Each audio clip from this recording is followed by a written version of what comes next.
నీ సెంటర్లో తెచ్చి ప్రభుత్వానికి అమ్మితే 2200కు 500 కలిపితే నువ్వు ఇచ్చేది 2700. కానీ బయటనే అవి 3000కు పోతున్నాయి. అయితే రైతులు చెప్పేది ఏంటంటే అసలు మేము పంట పండియం, అది ఇంటి మందం 4 దొయ్యలు పెట్టుకుంటామంటున్నారు. కారణం ఏంది?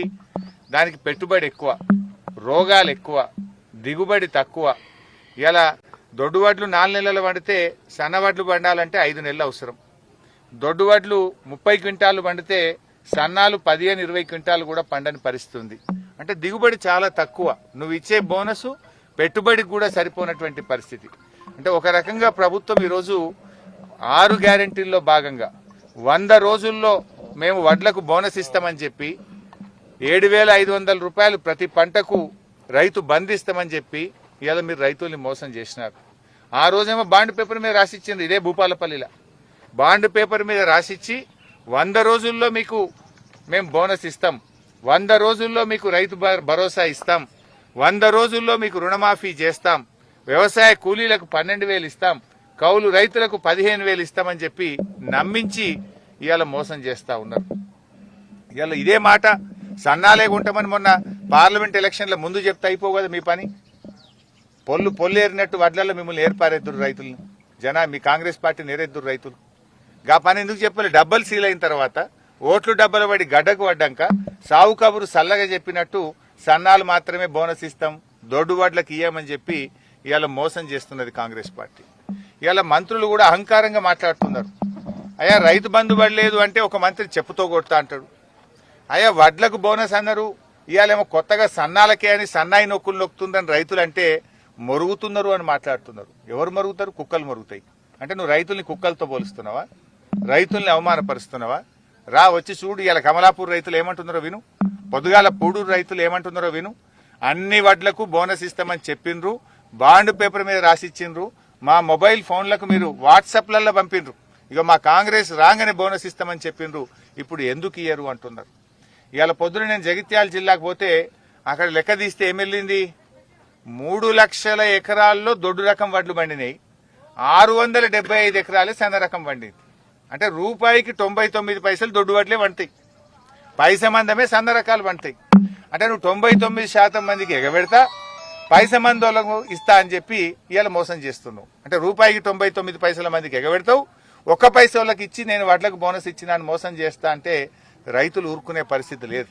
రాబోయే అసెంబ్లీ సమావేశాల్లో ఈ ప్రభుత్వం మీద ఒత్తిడి తెస్తాం, అసెంబ్లీని స్తంభింపజేస్తాం, రైతుల కోసం తెగేదాకా ఎంత దూరమైనా కొట్లాడతాం, సమస్యే లేదు. అన్ని రకాల వడ్లకు బోనస్ ఇయ్యాల్సిందే. ఈ వానకాలం ఇచ్చే రైతు బంధు ఇదే జూన్ నెలల పంటకు పెట్టుబడి సాయం మీరేమన్నారు, పంట వ్యవసాయ పనులు ప్రారంభం కాకముందే ఇస్తామన్నారు.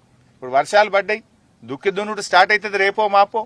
తక్షణమే ఈ జూన్ నెలలోనే ఇచ్చిన మాట ప్రకారంగా 7,500 రూపాయలు ప్రతి ఎకరానికి, ఎలాంటి కోతలు లేకుండా షరతులు లేకుండా ఎప్పుడు కేసీఆర్ ఇచ్చిన పద్ధతుల్లోనే మీరు కూడా ఎకరానికి 7,500 రూపాయలు ఈ జూన్లోనే రైతు భరోసా డబ్బులు రైతుల ఖాతాల్లో వేయాలని చెప్పి కూడా మేము డిమాండ్ చేస్తా ఉన్నాం. చివరికి గవి కూడా దొరుకుతలేవు పచ్చి రొట్టె విత్తనాలు. ఇంతకుముందు కేసీఆర్ ప్రభుత్వం ఉండగా సబ్సిడీ మీద జిలుగు గాని ఎంత కావాలన్నా ఉండేది. ఇవాళ ఎక్కడ పోయి అడిగినా కూడా వ్యవసాయ శాఖ అధికారులు ఈ జనుము జీలుగు విత్తనాలు అందుబాటులో లేవని చెప్తున్నారు. మరి లైన్లలో మళ్ళీ చెప్పుల లైన్లో పెట్టే కాలం వస్తున్నది. ఈ రకంగా కాంగ్రెస్ పార్టీ ఇవాళ రైతులను గోసపుచ్చుకుంటా ఉంది. ఇవాళ కమలాపూర్ రైతులు వడ్లు కొంటే చాలు ఈ పుణ్యాత్ముడు జల్ది మా వడ్లు కొనండి, మమ్మల్ని కాపాడుండ్రి అని చెప్పి కళ్ళ నీళ్లు పెట్టుకుంటున్నటువంటి పరిస్థితి ఉన్నది. ఇప్పటికైనా ప్రభుత్వం హైదరాబాద్లో కూర్చోవడం కాదు, రైతుల కళ్ళల్లో కన్నీళ్లు చూడండి. భ్రమరాంబ కదమ్మ, మల్లికాంబ అమ్మ కళ్ళల్లో నీళ్లు చూస్తే నిజంగా మా కళ్ళల్లో నీళ్లు తిరిగాయి.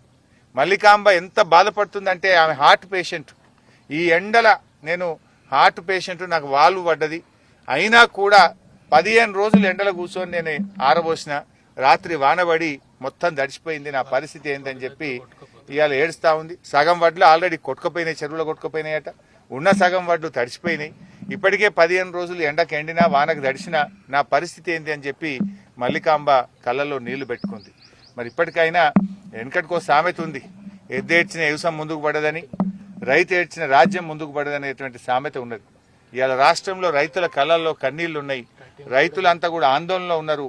ఇలా తరుగు పెడతా ఉన్నారు. మరి అదేవిధంగా మీ మేనిఫెస్టోలో ఏమన్నారు? తరుగు పెట్టము అన్నారు. ఇలా క్వింటాల్కు 3 కిలోలు 4 కిలోలు తరుగు పెడుతున్నారు. మేము తరుగు పెడతలేము అని చెప్పి ఉత్తమ్ కుమార్ రెడ్డి గారు ముఖ్యమంత్రి గారు హైదరాబాద్లో మాట్లాడుతున్నారు. రండి కమలాపూర్కి వచ్చి చూడండి తరుగు పెడుతుండ్రా లేదా. వడ్ల కొనుగోలు కేంద్రాలకు వచ్చి చూడండి, రైతుల బాధలు చూడండి.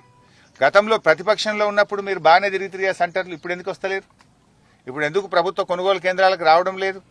వస్తే మీకు మీ రైతుల సంగతి ఏందో మీకు చెప్తారు, వాళ్ళ బాధలు ఏందో మీకు చెప్తారు. రైతులు మీ అందరికి తగిన బుద్ధి చెప్పే పరిస్థితి ఉంది.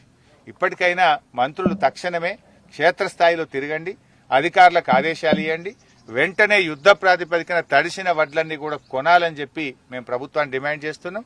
అదే రైతు భరోసా జూన్లోనే 7,500 రూపాయలు చెల్లించాలని డిమాండ్ చేస్తున్నాం. పచ్చి రొట్టె విత్తనాలు అందుబాటులో పెట్టి రైతులకు ఎంత అవసరం ఉంటే అంత మరి జనుము జీలుగు విత్తనాలు కూడా అందుబాటులో పెట్టి రైతులకు అందించాలని చెప్పి ప్రభుత్వాన్ని మేము కోరుతా ఉన్నాం.